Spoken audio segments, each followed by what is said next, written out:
David Anthony. Thanks for checking out MotoAmerica on YouTube. Be sure to subscribe and comment.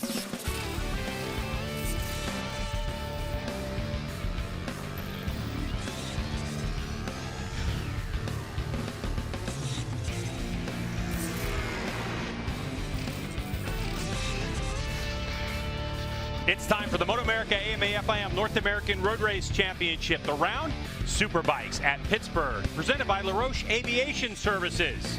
As we occupy Pittsburgh International Race Complex, also known as Pit Race, right here in Wampum, Pennsylvania. Setting the stage for Supersport race number 1 of our 7th round for Supersport this season. Hello, everyone, and welcome to About an Hour Outside of Pittsburgh. I'm Greg White, standing alongside two-time world champ Jason Pridmore. Now, Jason, Supersport has been the Josh Herrin show up until recently, and now it's all of a sudden Rocco Landers on the rise. It is. Rocco, we know from past experience, can win races. He's won 3 championships here in MotoAmerica. The Supersport category, though, has been a little bit more of a rough go for him, and he's had some of those growing pains in the class. But as you look here, Greg, those first 6 races, he scored 73 points. The last 6, he scored 115, and of course that gold number down there is the important one. He did the double at Brainerd a few weeks back there, so now he's got 2 wins in the Supersport category. And he's riding on a bunch of confidence, and sometimes that happens when you go to a racetrack like Brainerd, Minnesota, and you know you're going good there, and it's carrying over here. Well, what you're looking at here is race 2 at Laguna Seca, and I think this is kind of where the rise of Rocco kind of started, Greg, because he was able to stick with these guys at the beginning of the race, and that's going to be because his coach, Josh Hayes, and him have been talking a lot about switching tires and going to maybe a softer tire, not letting these guys get away at the front. This has been the biggest difference. Rocco's now been able to make that tire last. He's got a lot of confidence, and you can see he took that, what he did at Laguna Seca, and he carried it right to a track that he had good feelings from a year before that here at Brainerd. He was able to get to the front and lead. And Greg, let's not forget in race 2, he was up at 16 seconds at one point, over 2 Superbike champions from the past. So Rocco right now is on the rise, but Josh Herrin today gets pulled by 10,000ths of a second, just to kind of show I'm still here. But for Rocco Landers, let's have a look at it, Jace. Climbing the leaderboard in terms of all-time wins across the board. And these are 2 other active riders in this class. Hayes leads the way at 84. Of course, there's only one person better than him in the world. Josh Herrin there, but Rocco Landers already 40 wins in his career, and he's only 17 years old. Now let's get to the grid, as the first member of our broadcast team down there is Jamie Howe, and she's with Rocco. Hey, Jamie. Hey, Greg. You know, I think Josh Hayes might have said it best earlier today when he said he has a lot of a past. Riders like Rocco Landers, they have a lot of future. And you talked about the progression that Rocco's been on. This string of races that you've been able to put together in the Supersport category, Rocco, where does it come from? You gotta ask Mr. Josh Hayes. He's helped me out a lot this year. But yeah, I mean, we've been able to find some things with this Yamaha R6 to make it work a lot better than it did last year and even earlier this year. And I've been able to change a lot of things personally, and it's helped a lot. But I mean, looking forward to a good race today. This goes out to Darian and Brandon. I'm cool as a lukewarm cucumber. Rocco lines up second, right behind our pole sitter, Josh Herrin. He's with Hannah Lopa. Jamie, Rocco is trying hard to chip away at Josh Herrin's points lead, but if he plays his cards right and everything goes to plan the way they hope, he has the opportunity to wrap up the championship here this weekend. Josh, is that something that you've been consciously thinking about, or that you will be when you're turning laps out there? All I can think about is peeing right now because it's coming out. Can't stop. All right, well, that's Josh Herrin. There you have it, guys. Well, all right then. Fair enough. Sometimes that happens. Fair enough, Josh. That's all right. Let it go, man. That's a full leather suit. But let's take a look at the racetrack here that Josh Herrin is peeing on right now.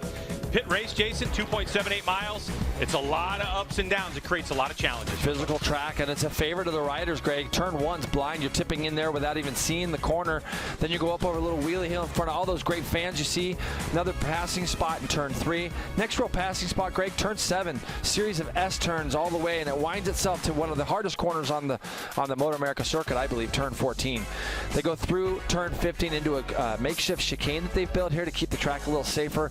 That last turn is going to be your final chance to go up underneath somebody, and then it's a run to the flag, a downhill run to the flag. It's quite challenging, and it throws a lot at the racers. Well, we're going to step away. When we come back, we're going to get this race going. What can this guy get done? Josh Hayes looking for another win to edge closer to the all-time win list.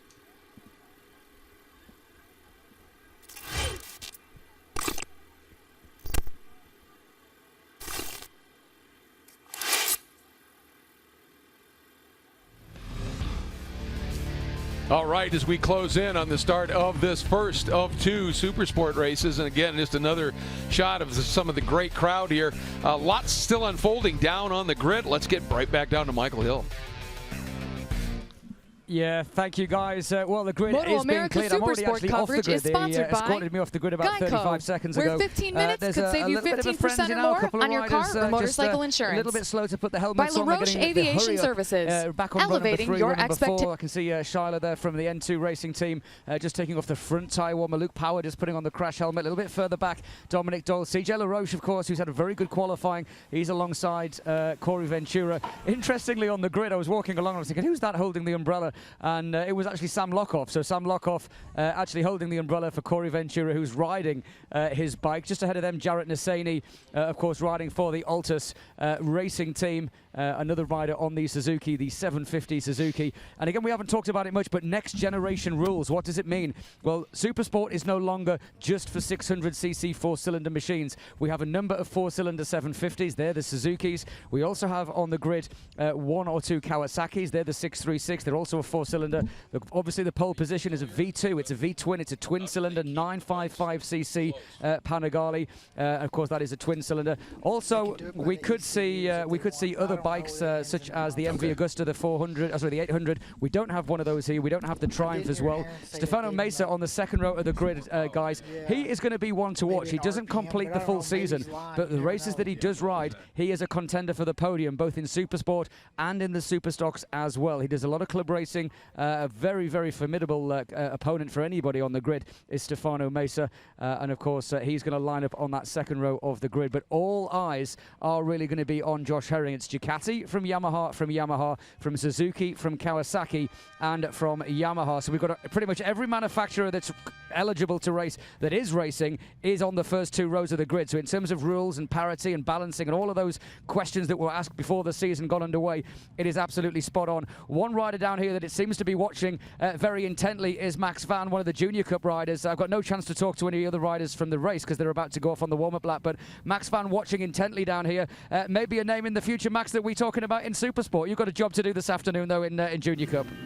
Yeah, definitely. You know, watching these Supersport guys is it's good to watch for the future because I think in the next year or 2 I'll definitely be in this class mixing it up with these dudes. So definitely a lot of role models out there, and I'm excited to see them duke it out for, you know, the next 15 laps or so. Absolutely. Well, Max Van, as I said, has got his eyes on the future, and all eyes on turn 1 are going to be Josh Herrin, Rocco Landers, and Benjamin Smith. Back to you guys upstairs.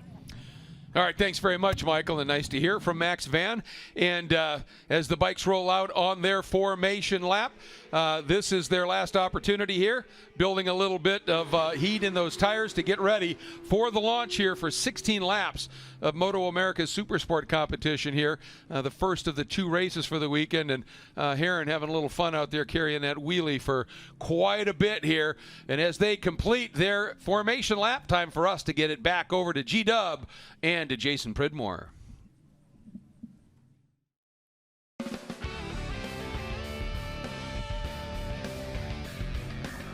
MotoAmerica Supersport coverage is sponsored by Geico, where 15 minutes could save you 15% or more on your car or motorcycle insurance. By LaRoche Aviation Services, elevating your expectations. And by Dunlop, the official tire of the MotoAmerica Championship Series. Back at pit race as our aerial support provided by LaRoche Aviation Services. What a phenomenal looking shot of our racetrack. Hey, that's what the birds get to hang out. I don't even think they pay a ticket to get here. Not quite sure. Let's take a look at the starting grid. Jason Pridmore for Supersport. It's Josh Herrin who squeaked one out over Rocco Landers. Yeah, and if you look, they're almost a second. Well, they are a full second ahead of Benjamin Smith. Good to see Benjamin up on that front row. Ty Scott, Mesa, and Josh Hayes rounding out row number 2. Then we have Luke Power, Nassani, Corey Ventura there in row 3, taking lock-off spot again. LaRoche, Soltis, and Dominic Doyle just outside of row 4. We have Liam Grant, Tony Blackall, Jordan Tropkoff, Chris Sabara, and then Jankowski and Scalf. And then a little further back, we've got Murphy and Edgar Zaragoza rounding out the field. G-Dub. Someone looked like they were slowing down a little bit. Hopefully everything's okay with the bike. Sometimes riders on this warm-up lap like to give a little bit of space so they can put as much heat in the tire as possible when they get to this part of the grid. Safety car streaming behind them. So riders are going to line up into their grid positions. We have 7 rows ready to get going in this one. 16 laps scheduled for Supersport race number 1. As Josh Herrin starts from pole position to try to extend his points lead, which is sitting currently at 76. For Josh Herrin, he's only had 1 race this season where he hasn't finished on the podium, and that was all the way back Virginia race number 1. So 7 wins for the number 2. It's going to be a fight, Greg. These guys from practice yesterday morning to first qualifying, they were trading lap times. Rocco really laid the gauntlet down at the end of the first session. Was able to get into the 43s. And Herrin soon did it afterwards and then ran that time this morning. It's going to be a good race up front. It's go time. Supersport race number 1. Clutches are out. We're going. Rocco got a launch. So the 97 from the middle of the front row. It looks like he might lead on the inside. No, it's Herrin who's able to recover nicely on that Warhorse HSBK Racing Ducati New York Panigale V2. The guy that got the launch was Tyler Scott, but he got pinched off as he went over the top of the hill into turn 1. Josh Hayes gets himself up to 4th, and Benjamin Smith also got a good launch from that front row, but these 2 guys were just a little bit quicker as they got down to turn 1. So now we're going to see if anybody can run with these first 2 guys. Down to the bottom of the hill they go, turn number 5. Our first look at it. And now the acceleration up the hill. Part where you think the V2 would be really strong with the grunt of that motor. But the R6 of Rocco Landers keeping him right in tow. Yeah, and all through here, you're going to see when they get through this section, the Ducati and the R6s do things just a little bit different in this particular section of the racetrack. And we'll talk about it as we get further into the race here. But you can see there's 2 more R6s behind Rocco Landers at the moment that are trying to tow onto the back. And then we have a GSX-R 750. Looks like Luke Power. We got 3 GSX-R 750s. We have Luke Power in there as well as Corey Ventura. Josh Herrin leads the way here on lap number 1. Rocco Landers with a good run down the hill. Is he going to try to make an inside move? He does. They're side by side. Are they going to run out of racetrack? No. And Herrin into the chicane is going to hold on to the lead. Rocco, that was aggressive, JP. But that's the speed that we've seen him carry on some of the smaller bikes. And there's going to be places, as you see Josh Hayes wanted to have a look at Benjamin Smith there down the inside. Rocco still has the ability to let go of the lever and roll through corners, as well as learning some of the new things that he's been taught on how to operate these bigger bikes. And as you can see here, he's in the draft as they come up over the top of the hill in turn 1. Very tricky place to pass. But Rocco had some serious roll speed down that hill. You can see him, Greg. Look at how much he just eases up onto the back of that Ducati as they go up over that little wheelie hill. Here you go. This is the pace that I'm talking about. You can see he's just letting the bike roll through there. He's able to straight line it down to that kink and get up underneath Herrin, but Herrin's got the preferred spot to be as they get down into that chicane and start braking for it. Rocco Landers trying to find a way around Josh Herrin. It's all about that roll speed. And Jay, before we got here, the Supersport machines, the middleweight sport bikes, were faster than the stock 1000 bikes in terms of lap times. That's changed because track records were broken in stock 1000, but it just shows you how well Pit Race is suited for these middleweight sport bikes. Yeah, it's a good track for these guys, this especially this little section here. And this is such a nice place to be. As you can see, Ty Scott there's got himself onto the back end of these guys. So we've got a 5-rider train at the front. This is what we wanted to see all year. And Rocco has a look as Josh Herrin goes a little bit wide. So Rocco takes a stab at him as they go up through that turn 12, 13, 14 area. And this is this place where Rocco was really quick the lap before. You can see him, Greg, just stretch that out ever so slightly. That's going to give Josh Herrin a good idea what Rocco's able to do. So lead change for the Landers Racing. Rocco Landers in his Yamaha R6. Then you have Benjamin Smith back there watching this whole thing happen on his Northeast Cycle Outlet Racing Yamaha R6. And then, of course, there's Hayes on the N2 bobblehead Moto R6. You can see Herrin just runs a little bit wide here. Rocco was able to get through that little section a little faster, a little bit more efficient, was able to get down the inside of Herrin. Herrin's not going to give that up, though. I'd expect him to try something as they go down into turn 1 here. Herrin had to look up underneath. Let's see if he can get through here as quick as Rocco and maybe try to draft and get past him as they go into turn 3 as the Ducati gets all out of shape up over the top of that hill. Yeah, that we've talked about the Ducati before. No real traction control or wheelie control on that Ducati. Josh Herrin doing a lot of it with his right wrist, managing that rear tire. And you could see there was no interruption in the power when he launched the front wheel over that hill. These two starting to eke away from Benjamin Smith. Well, they're starting to eke away, Greg, because they're into the high 44s already. Rocco drops the pace. Jamie, what you got for us? You can see the difference in Rocco's riding from the beginning of the season to now. He's just riding with so much more confidence, and I asked him about that this morning. He said he's no longer feeling overwhelmed to ride at the front. He's not feeling overwhelmed to make the passes on guys like Josh Herrin, like his rider coach Josh Hayes that he mentioned earlier. He now feels like he actually belongs up there, and having that confidence has given him the advantage that he needed to be able to race with these guys. Yeah, you know, that goes a long way, because when you have a young man like him who is used to winning races and he's sorted it out on the smaller displacement bikes, all it is just a mindset of being able to understand how these bikes are going to be a little bit different. And that's what Josh has been able to bring to him and help show him this is how we can be successful in the next class. And that will continue to go further as we see Ty Scott now, Greg, has moved himself through on Josh Hayes and got himself up into 4th behind Benjamin Smith. Hayes just dropped back just a little bit. These guys, Greg, 44.8 the last time by. I'm interested to see what the lap time gets down to when they come through. Let's not forget, these two were the only two in the 43s in qualifying, and 44.5 now for the leaders, and 45 as Ty Scott now gets through on Benjamin Smith for 3rd. So Ty Scott wants to come chase after him. The 16-year-olds out of Pennsylvania in that Vision Wheel M4 X-Star Suzuki GSXR 750, part of the next generation of Supersport machines. You can say the R6 is the elder statesman of the class, as is a GSXR 600, which we don't really see much anymore because this 750 homologated with some modifications to allow balancing of the machines. Same reason why the Panigale V2 is available in this class now to match what's going on in World Supersport competition. So Ty Scott, who continues to help develop this GSXR 750 and gain confidence at 16 years old, gone directly from that Junior Cup category into this class, where you look at a rider like Rocco Landers, he had the ability to at least get a season in Twins Cup, which is a really good transition from the Junior Cup category to the middleweight sport bike class. And you can see all through that S section there, Rocco really carries a lot of corner speed and just pulls away ever so slightly from Herrin. I don't think I saw Herrin make any mistakes there, but it's out to probably almost half a second now, Hannah. And JP, talking to Josh Herrin, you know, the success that he's had this season, finishing 2nd last round, just isn't going to cut it for him. And I talked to him about how that would change his approach heading into this weekend, and he said he really needs to just try and get around Rocco and leave him early on, because Josh feels really strong and really solid on the bike setup toward the end of the race, and we've heard Rocco saying all season long he's strong at the end of the race, and Josh knows if he can't break Rocco early on in these opening laps that he's going to have his work cut out for him at the end. As is going on right now, but now it's got basically plan B for Josh Herrin, and that is the strength of the Ducati has been those last 5 laps and how good that rear tire has been.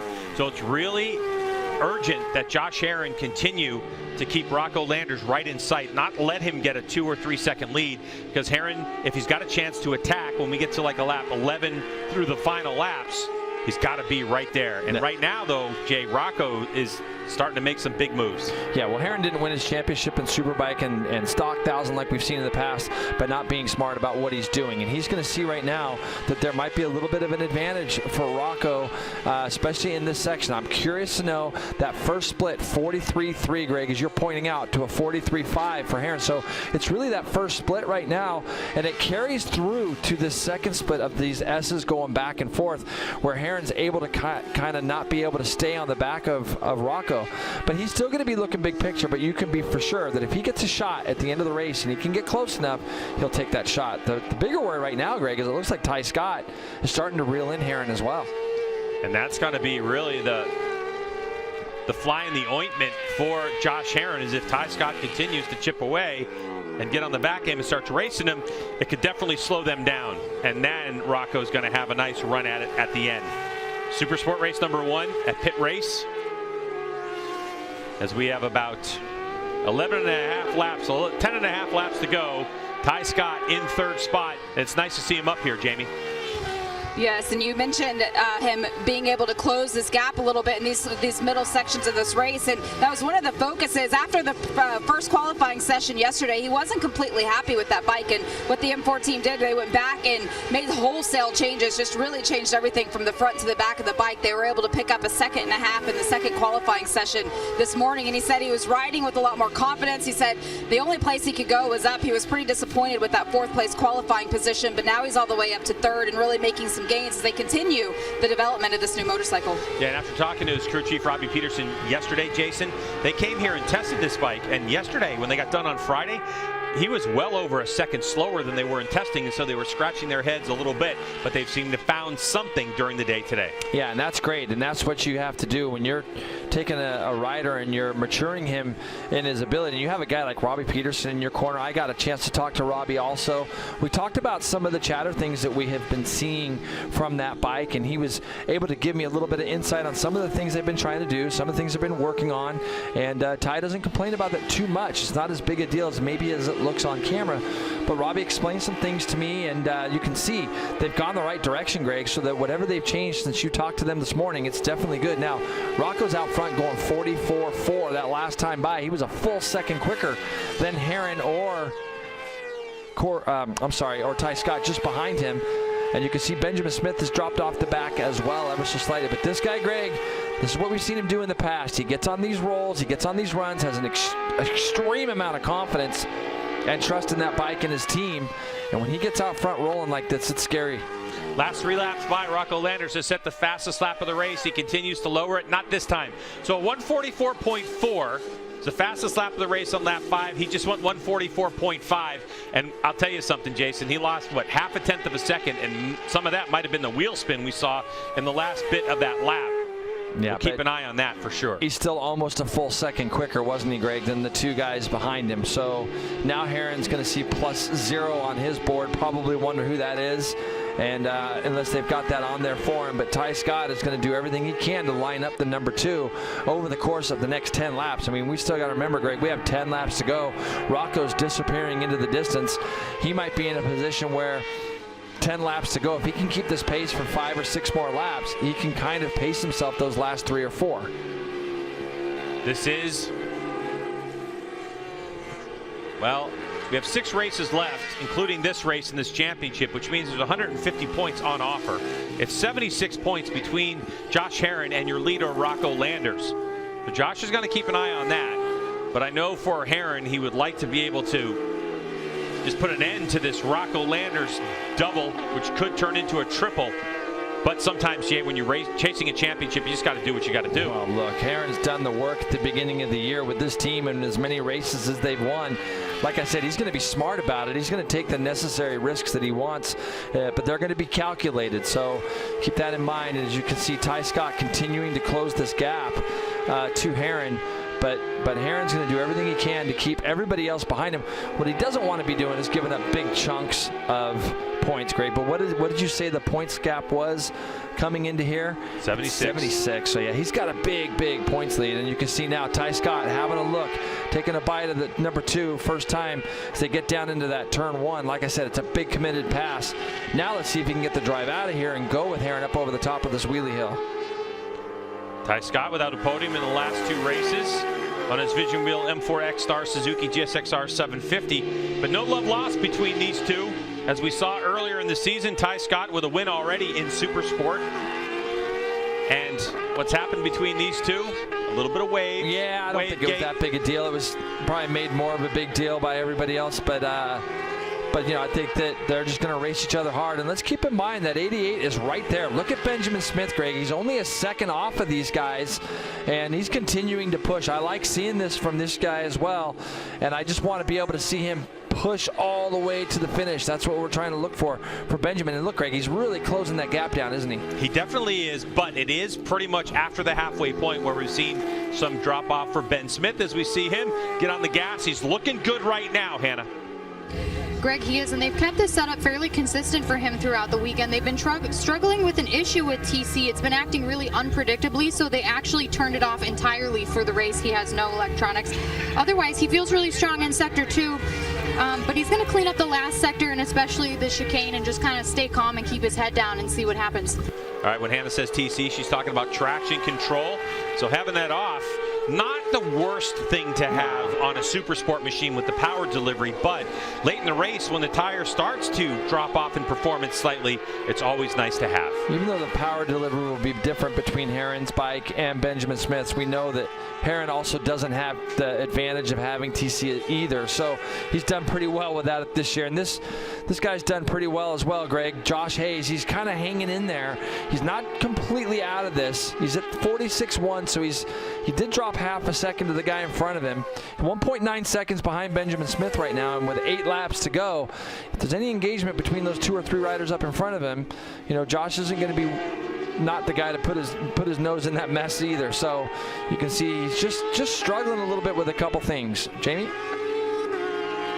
For Josh Hayes, that motorcycle, that number 4 from N2, that, you know, that's not his bike. He's filling in for Kevin Almeida, and he's very honest with the fact that he's not here to completely switch up their entire program to make the bike what it is that he wants. He's here to help that team's program and to play the role as fill-in rider and just help them steadily improve. He said the bike doesn't feel like home to him necessarily, but they've been able to make some steady gains and pick up a few things. It's not the latest and greatest specs, so what he's been able to pull out of it so far this weekend has been pretty impressive. I mean, he's still in the top 5, but as far as this racetrack goes, he said it's one of the things that he's always struggled with in Supersport is getting the throttle full open when he's at full lead. He said it just feels so unnatural to him from all of his time that he's spent on superbikes, and this track seems to magnify that. So he is struggling a little bit, but he's figuring it out. He doesn't have a whole lot of experience here, but he's having fun coming back out to ride again. Yeah, and when Josh Hayes got off the Superbike 5 years ago, we still weren't in the full-blown electronics that some other series were. And so Josh was one of those riders in his Superbike career that when electronics were available, he didn't like to have them all turn on. Yeah, he had very little bit of TC in his program, so that makes a lot of sense. Additionally, this N2 bobblehead motor that Josh Herrin is on, the last 2 rounds of the MotoAmerica Supersport Series, we will see him back on the Squid Hunter racing motorcycle, that one that he competed in Daytona on. So we will continue to see Josh Hayes race, just not continue on with the N2 Racing bobblehead moto machine. Back to the battle for second spot as Rocco Landers continues to set pace out front, now 5.67 seconds adrift. Wow. He has really put the hammer down, but this battle for second is nice and snug as Benjamin Smith has closed that gap, and now it's relatively equidistant between Herrin, Scott, and Smith. Herrin does a really nice job in this first beginning of the lap from turn 3 all the way through. He pulls this gap, and then when we get down through here, and I watched all through here yesterday pretty closely, and Herrin was so smooth and fast at the beginning of the sessions, the first session yesterday, and you can see he kind of gets away from these guys a little bit all through here. Then when they get to turn 12, they start to kind of pull him back in a little bit. This is the section where they start to close back in. This is fast little kink here, Greg, in the middle of the lap. Then they're going to start heading up this hill. They're going to do a short shift here up to 3rd, and then into what I called maybe one of the toughest turns on our circuit that we go to anywhere on MotoAmerica. It's a downhill, fast right-hand turn 14, falls away from you. And these guys start chipping away. So Ben Smith right now, 44.4. He was half second quicker than the 2 in front of him last lap by. Rocco Landers, right part of your screen as we continue to watch him dominate this race. A 44.4 was his fastest lap of the race last time by. Even this deep in the race, a 45.0, so just 0.6 of a second off. Mama Landers on the board, giving him words of encouragement and letting him know what his lead is. That's really important, and that's, if you're new to motorcycle road racing here in MotoAmerica in the Supersport class, that information is key because you don't want riders looking back often, and plus, with the lead Rocco has at the moment, for him to get that information, understand that he's got a 5.9 second lead now, is going to be important to the way that he continues to race the race and conserve any tire grip he has. Jamie? Well, you see Rocco come down through the S's on the racetrack, and it's one of the areas that he knew he had the strength and the advantage over, particularly Josh Herrin. And one of the reasons is the weight that he's been able to lose. He was having a hard time controlling the motorcycle, moving with the motorcycle earlier this season, but since the rounds at Laguna Seca, he personally has taken off between 13 and 15 pounds, depending on the day. But he had a deal with his dad, Stoney, who also tunes the motorcycle. And Stoney said, if you can take off some weight, then I'll get some weight out of the motorcycle motorcycle. He was able to get 8 pounds off of the bike also. So everything's just working better together in this late stages of the season, and they're really building on something that they're going to be able to work with in the future. When you start clicking, it's amazing. And when you see the hard work that you do away from the track start paying off on the racetrack, and I mean, Greg, he's not just winning these races. I mean, this is domination here. This is the 3rd race in a row that we've seen Rocco just taking off and putting it to these guys. I mean, they're out of shot. I mean, look at this. They can't almost even see him up in front anymore. Almost 6 seconds. It's going to be over 6 seconds. He's still running in the low 45s. And, I mean, it is pretty impressive. And I know you've been around a long time and you've seen other riders do this where you see a change in them as soon as they start to believe in themselves and their fitness. And you can see what it's doing for him right now as Ty Scott's taken another shot. He has rehearsed this lap after lap coming down this straightaway, but not been able to get it done over Herrin. He's got a good drive here, though. He does. So here goes Ty Scott. A little bit of movement out of the GSXR 750. Down the hill they go. The thing with turn 1 is it's a commitment. If you're going to pass in turn 1, you've got to actually get it done before you get to that corner, just because of the nature of the corner, the way it breaks and falls off.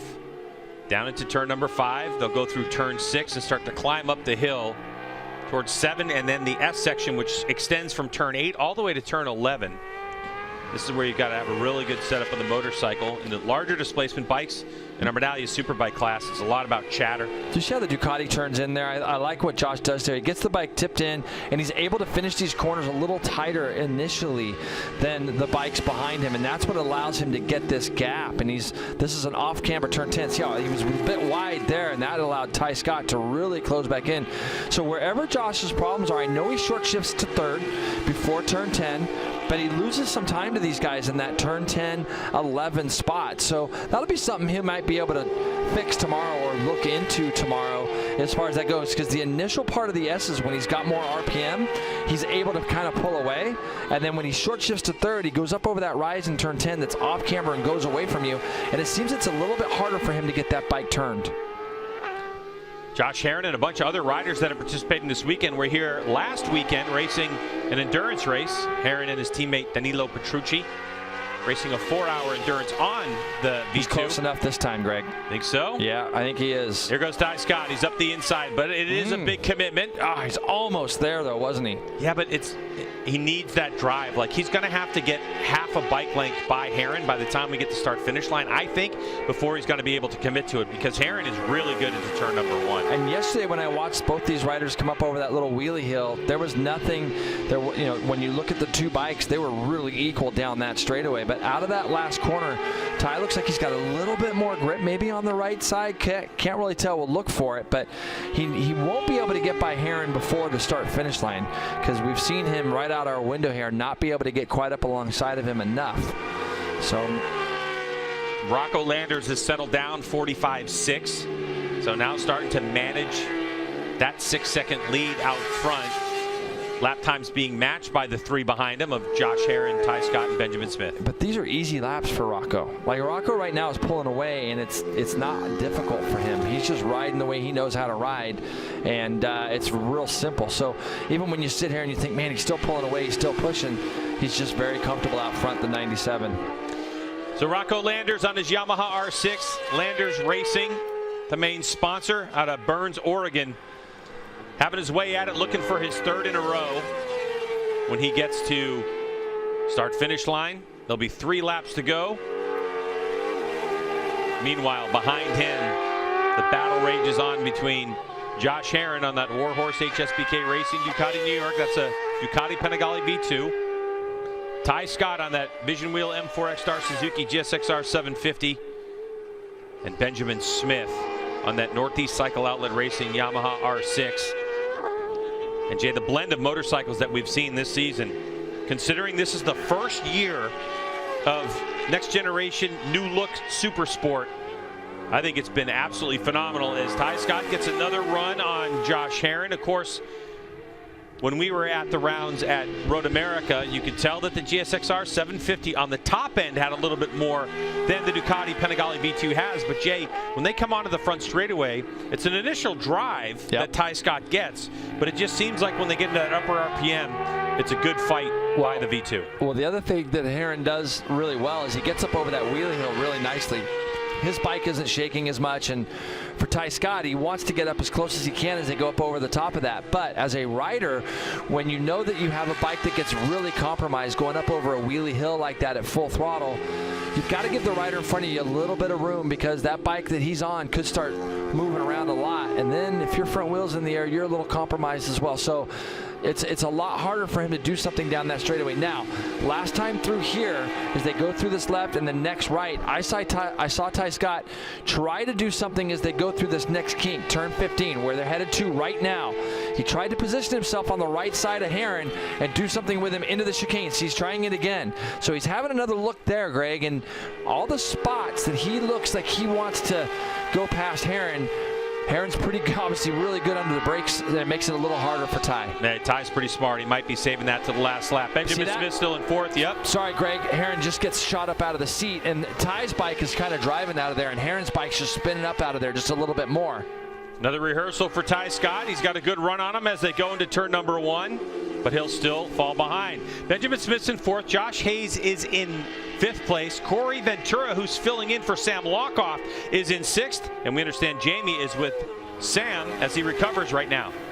Yes, watching a race from pit lane, one of the worst places for a rider to be, Sam, as Corey Ventura takes over your duties this weekend. How's the recovery process going? When will we see you back out here? You know, the recovery process hasn't been too good. I broke my ankle in the bottom of my tib like 4.5 months ago, but it was healing for about a month, and then it just kind of hasn't healed. So we put in a hard cast about 6 weeks ago, and I'm out of it about a week now. So, you know, just gonna try to get ready for New Jersey. Hopefully I can be back. It sucks sitting in the pits here watching everyone else race. But you know, it's not too bad having some downtime. You know, I've kind of like realize how much I love racing again, and yeah, I just want to get back. There's nothing much to it. I just want to get back. You can see that look in his eyes, Greg. He'll be back stronger. No doubt. Look in the eyes. I've seen a lot of injured racers over the years. As we continue back up front, can't wait to have Sam Lockoff back. All right, so Rocco Landers, 6.3 seconds. So once he got to 6 seconds, Landers has just been managing it, Jay. Mid 45s now. It's 44.4 was the fastest lap of the race. That was early on lap number 5. What a clinic Rocco Landers is putting on, and it just feels like, Jason, this is kind of the Rocco that we saw back in Junior Cup days, doesn't it? It is. It's like the Rocco that you feel like can't be stopped at the moment, and he just looks like he's on a roll. And when things are going the way they are, as he gets the white flag, 1 lap to go with, let's see what the lead is now, as Ty Scott takes another shot at Josh Herrin, but can't get there. 6.5 seconds, and you can see Herrin gets that bike tipped in. This is the area of the track where I said the Ducati looked really good all race. Look how it goes up over the top. See how the wheelie, the Suzuki wheelie's a little bit over the top. Herrin's got his head under the bubble. The bike goes right over the top of that, and it allows him to get down that straightaway a little bit quicker and not allow Ty Scott to do anything with him. Now they're going to come down this hill. I'm real curious what Ty Scott is thinking right now as far as where he might be able to do something. They're going to come out of here. Turn 7 is a spot, Greg. As they come up, look like we had a rider down there on the outside, but you're going to come up over the top of this hill, and he's not quite close enough again. Now, we know that the Ducati is good through the initial S turns here, 7, 8, and 9. I just think he's going to wait till as late as possible because he knows that Josh Herrin loves to fight back immediately. See both those guys do a quick short shift there. Herrin's really got it clean. This is another spot where Ty can take a stab, but he's not close enough. Now, we've seen him rehearse it going into the chicane a couple of times. He's got to be right up behind Herrin, and he can either choose to open up the exit of this turn and try to beat Herrin to the kink, which he's not able to do, or he's got to try to go around the outside. He's not close enough again to try that move, Greg. So Herrin's just got to be clean through the chicane, and I think he's going to be all right. Red flag out on the final lap of competition, and Rocco Landers will take the win. So red flag out, which means race stoppage. And it looks like possibly the 54 of Jordan Tropkoff down. That was the bike that was down that we saw earlier, Jason. But red flag out, so Rocco doesn't get to take the checkered flag. He knows. And poor Ty Scott, whatever plans he had, it didn't quite come to fruition because the red flag came out early, and Rocco knows what's up. Benjamin Smith will finish 4th, Josh Hayes in 5th place. We wait for official confirmation because our timing and scoring folks. We'll take a look at it and see what the decision is by race direction in terms of going back. But in that last lap, we didn't see a big change as Rocco Landers has an early entry into winner's circle after a dominant performance by the 17-year-old. With the crew of crazies behind him, they came in full force to cheer on every racer here in MotoAmerica. Now Rocco Landers, he is feeling it right now. A 44.427 and a 15-lap race. As congratulations from Tom Halverson from Yamaha in the winner's circle. And Jason, this dude is, he is on. He is on He's it. on a roll. We've seen it before in some of the other classes, and he's figuring this bike out, and he's figuring out what he likes and what he needs. And, well, let's just put it this way, Greg. He's figured it out. He's got it kind of sorted now, and he's going to be going to each one of these next tracks with a lot of confidence. A little bit on the tech inspection side. The rules for MotoAmerica, they're going to weigh the riders. We're going to step away. When we come back, we're going to hear from Rocco Landers about how great that one was.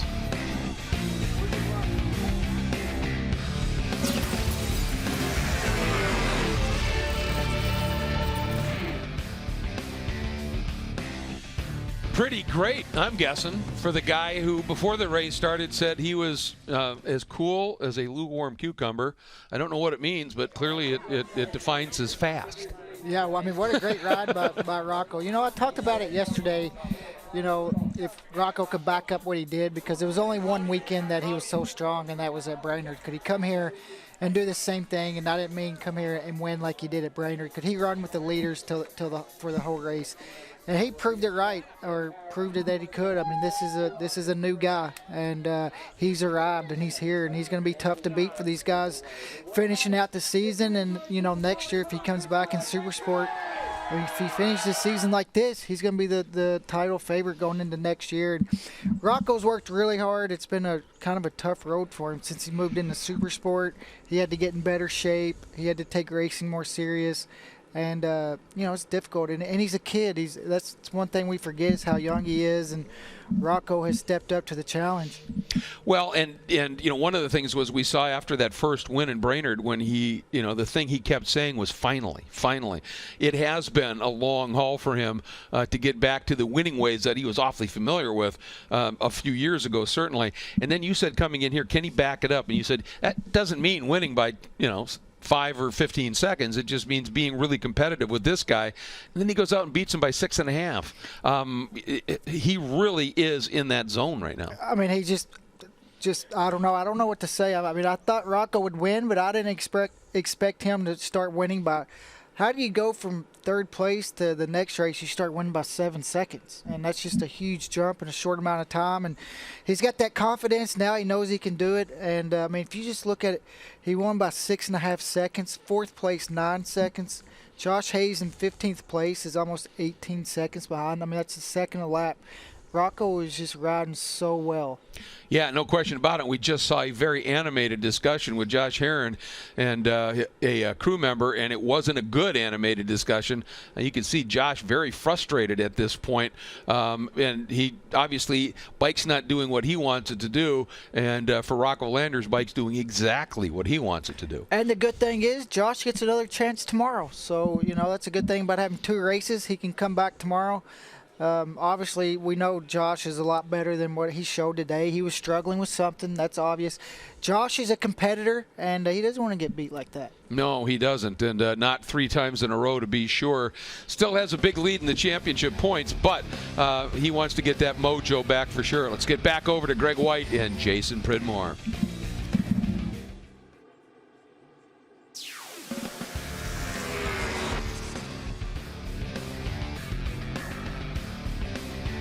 Back here at Pit Race as our aerial support provided by LaRoche Aviation Services, as we get an amazing view of this spectacular racetrack. Well, let's take a look at those results as it was concluded just 1 lap early. So it's going to be Rocco Landers with a 6.5 second lead or win over Josh Herrin, Ty Scott. Just a 1/10 of a second there. Benjamin Smith, Josh Hayes. Corey Ventura, fill-in rider for Sam Lockoff in 6th place. Mason Doyle and Jared Husseini with a good run for him. Now let's get right down to Hannah, who has our race winner, Rolling Rocco. Greg, pit race has been great to Rocco Landers. 2 third-place finishes here last year, and now he's on the top step of the podium here, and for the 3rd time in a row this season. Rocco, another great margin of victory. How were you able to break away from Josh Herrin? I don't even know. Thought it was going to be a battle between me and him the entire race, but yeah, I was trying to hit my marks, go as fast as I could every corner, didn't even look back. I looked back once, actually. Sorry, Josh. But, I mean, isn't much to say. I got to give a huge shout out to Tom Halverson and Jim Roach with Yamaha, who helped me out a lot this past couple years, even when things were rough last year. When there's nothing much else to say. It's really, really awesome to be here. I didn't expect to be on the top step, but it's great. Hopefully we can. It's supposed to rain tomorrow, but hopefully we can do the same thing. Was there any specific feedback or advice that Josh Hayes, your coach, had given you that really stuck with you on track out there? Don't look back. No. No, it was just, yeah, don't mess up the interview. That's definitely good advice, Rocco. Congratulations on your 1st place finish today. For Josh Herrin finishing 2nd today, there's been some emotion here in the victory area for you. I saw you look at the bike, you gave it a shake of the head. You had enough to hold off 3rd place in Ty Scott, but not enough to catch Rocco. What can you clean up for tomorrow? We just gotta, if it's dry out tomorrow, we gotta make sure that I stick to my guns and go with the tire that I know I work best on. I keep making these dumb mistakes, going with choices that I am questioning in the back of my head. I just gotta go with the gut decision and do it smart. So, you know, we had a difficult race today, but again, our difficult day is 2nd place, so we'll take that for sure. But, you know, it's my job, so I'm frustrated about it for sure. I don't want to be in 2nd place, want to be winning races, and we'll be back tomorrow just as strong, if not better. The work that you put in the early part of the season to control the championship, put yourself in this position to be able to lock it up early. How do you balance that with the mental aspect that you're going through right now of not being happy? Just experience. I mean, like, you see emotions run high, but like I said, it's my job. You know, it's when I'm out on the track, it's all on me. The team does all the work that they can throughout the weekend, but it's up to me out there, and I didn't do a good job today, so I'm frustrated. But you know, the pressure is something I've learned to deal with. I've been in this position, not this big of a lead, but just been in championship hunts, and you just got to kind of ignore the pressure and work on trying to get race wins, and that's what we're doing here today, and that's what we're going to try to do tomorrow. He said it, his bad day is still 2nd place. Nice done. Hannah? 3rd place today goes to the Vision Wheel M4X Suzuki rider, Tyler Scott. Tyler, you were sitting on Josh Herrin for quite a while there. Based on what you saw from him, were you hoping to have those kind of final turns in order to make your move? Yeah, I was on Josh for a while of the race, but up until this morning, it was a really hard weekend. But the Vision Wheel M4X Suzuki team got the bike all dialed in and boosted my confidence. Where were you hoping to get around Josh in that final lap? I was hoping to set up a pass at the finish line, but an unfortunate red flag. Hope the rider's okay, but it was a good race, and I think we had some good pace. Based on what you were able to see out on track today and your experience riding your own motorcycle, was there anything you learned that you can apply to help you do a little bit better tomorrow? Yeah, definitely we can make improvements to the bike to go faster tomorrow, but I'm really happy being back on the podium. Congratulations, Tyler Scott, guys. Oh, yeah, there'll definitely be a big conversation about those little things that he can improve, because they know that Josh Herrin is going to make some improvements to that Ducati. When we come back to pit race, we'll have more coverage from Supersport.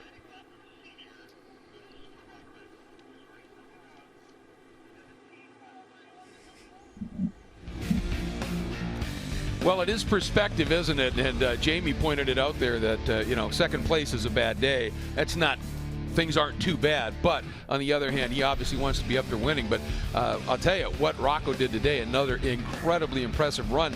For Tyler Scott, looked like he had some opportunities out there and just could never quite get close enough, or never was able to really commit under braking to just stick it in there. Yeah, it looked like he had a little bit better pace, but just couldn't get close enough to actually make the pass and make it stick safely. So for him, you know, maybe that last lap somewhere, he might have been waiting to save the spot for there, knowing that Josh is going to strike back really quick. But, you know, that's a good run from him. He's kind of struggled all weekend, and it's a good turnaround for the young kid. And there's a nice shot of the podium up there. Rocco Landers getting that third one in a row. There's Mama. And there it is. There it is, the Landers Shuffle. I think that's what we got to start calling that. She is lit, no question about it. Absolutely great stuff. More coming from Pit Race here in our coverage of MotoAmerica Supersport in just a minute.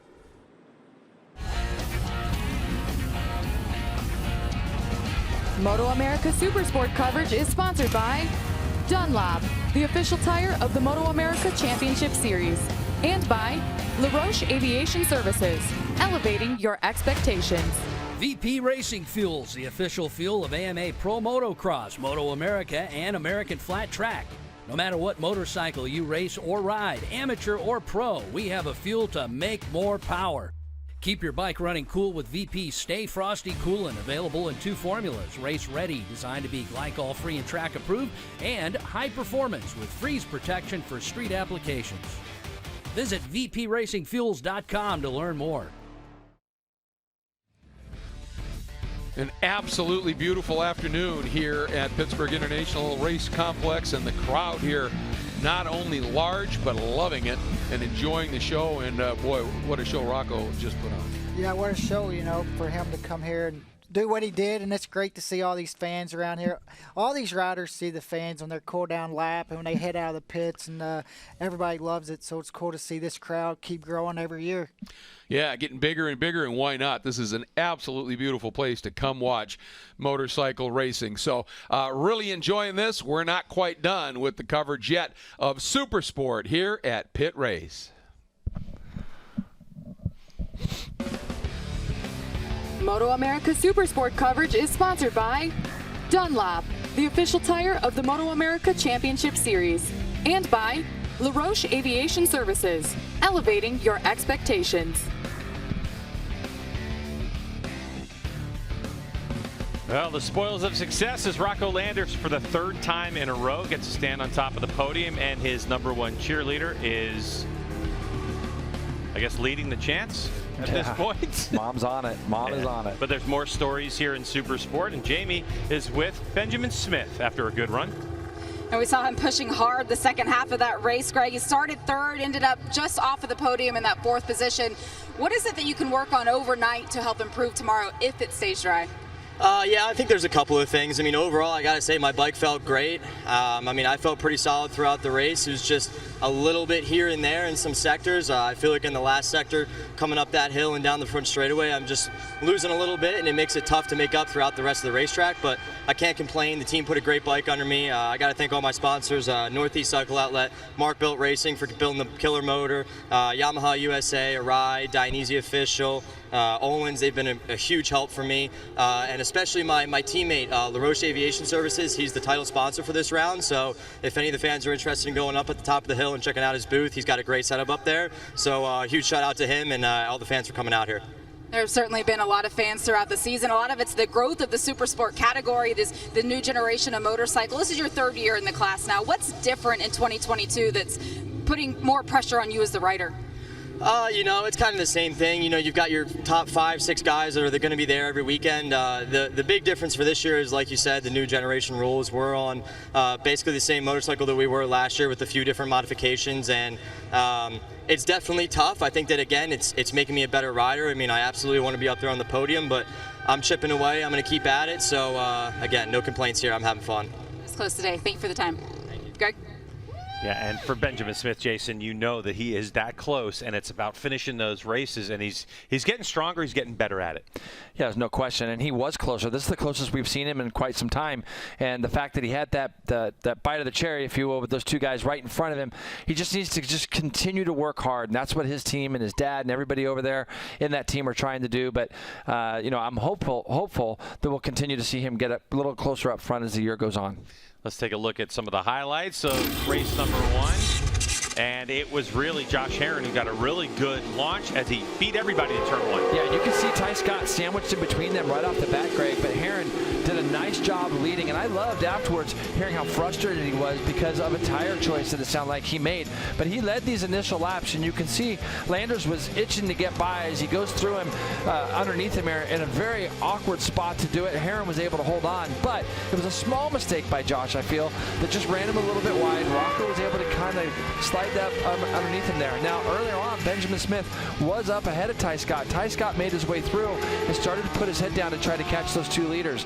He would get on the back of Herrin and continue to take shots down that front straightaway, but he wasn't able to make that pass happen. Rocco Landers, in the meantime, Greg, continued to run high minute 44 lap times into the low 45s late before our red flag came out, but he had a 6.5 second lead, and that's 3 in a row for him. And the biggest deal is with this guy who is used to winning. Obviously, we saw on the all-time win list, he moves to 41 total wins, but it's about this championship. So Rocco gets another 5 points because that's the difference between first and second, 25-20 on Josh Herrin. But Josh Herrin is definitely in the driver's seat, Jason. So if you're looking at Josh Herrin in this championship, are you really worried right now about Rocco Landers, or are you worried about making sure that you just continue to stay right behind him? The point lead is so big that Herrin doesn't want to continue to let somebody get momentum in case these guys have to race against each other again next year. Sooner or later, Herrin's going to want to stop that, and you can see it in his interviews.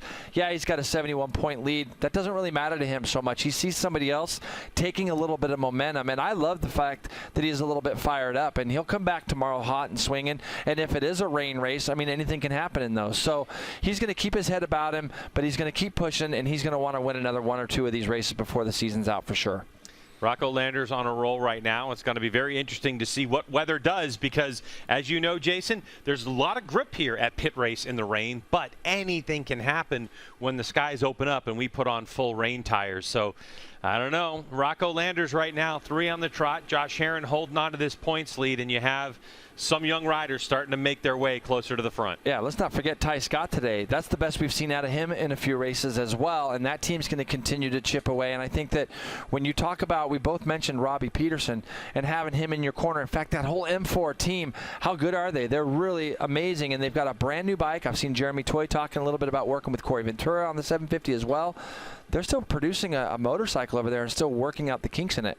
He'll be even closer tomorrow as well, I believe. And that Vision Wheel M4 X-Star Suzuki team, they have a lot of data from the GSXR 600s that they rode. But today it was noted to me by Robbie Peterson that the gearbox on the GSXR 750 is different because it is a larger displacement motorcycle. Correct. So you can never get that 600 and 750 to be perfectly identical. So they still work on this new motorcycle in the series. Well, that'll do it for Supersport race number 1 here from Pit Race. Tomorrow's going to be a banger. You don't want to miss it. We'll be back. So for Jamie, Hannah, and Jason, I'm Greg. Thanks so much for joining us. We'll see you soon.